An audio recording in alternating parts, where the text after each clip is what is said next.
Hey guys, welcome to today's episode of Loddy's NBA Locks. Got three for you guys today, so let's get to it. First lock, Orlando Magic +7 at home against the Golden State Warriors.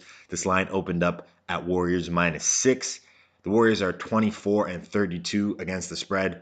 You guys know I don't love using ATS numbers to make my picks because what's the number? Think about it. Let's say a team is 3 and 2 versus the spread. The spread was a different number in all five of those games. They were a favorite in a couple, they were a dog in a couple. It's just too easy to look at the ATS stats and make your picks based off that because odds makers are definitely looking at those numbers and giving extra points to the team with the worst ATS record. Does that make sense? So let's say on paper, just from a basketball perspective, odds makers say this team is better than that team by 3 points. But then he checks their ATS records and sees that the team that's +3 is also worse against the spread. The odds maker is going to add points to that +3, knowing there are people who will look at the ATS and take the team with the better ATS record. So that team is actually just 3 points better than the other. But because they have the better ATS record, that -3 becomes -4 or -5. If you don't think odds makers look at the ATS numbers, that's ridiculous. First of all, they look at everything. But also, just go to vegasinsiders.com or teamrankings.com and look at every team in the NBA's ATS record. Pretty much every team in the NBA is close to or around 500 against the spread. So, yes, it's worth looking at when you're making your bet selections, but it definitely shouldn't be the primary source of information you use to place your bets. So, why is it important here? Because after the odds makers look at the ATS to adjust the points, he also factors in public popularity.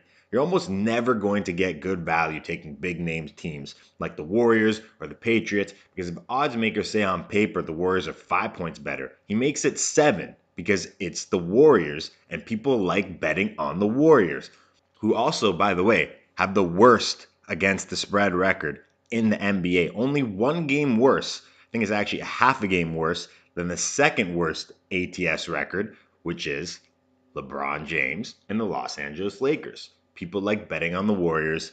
People like betting on LeBron James. So you know, if the Warriors open up only favored by 6 against the Orlando Magic, something's up.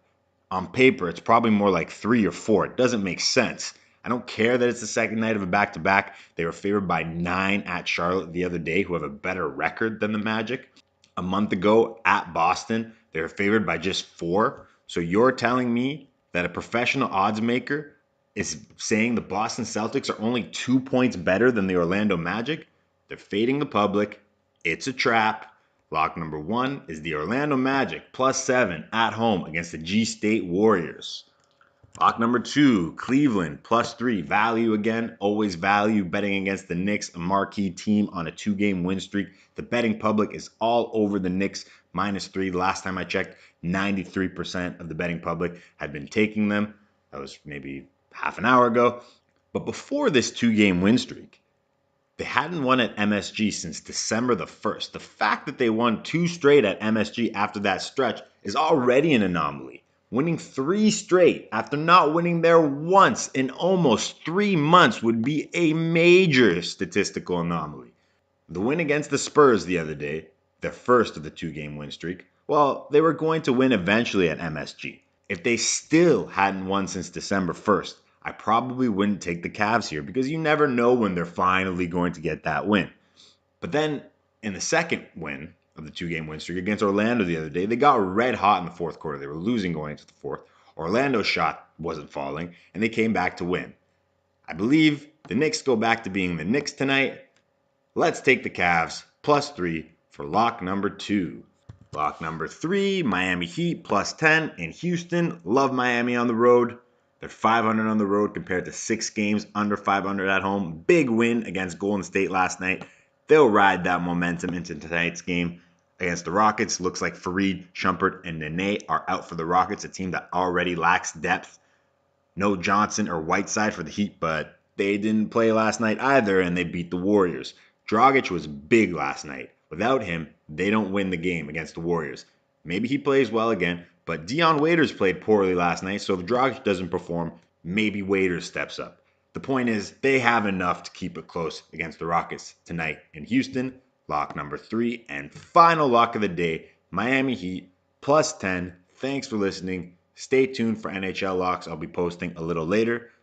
Good luck if you're placing any bets, and have a great day. Major key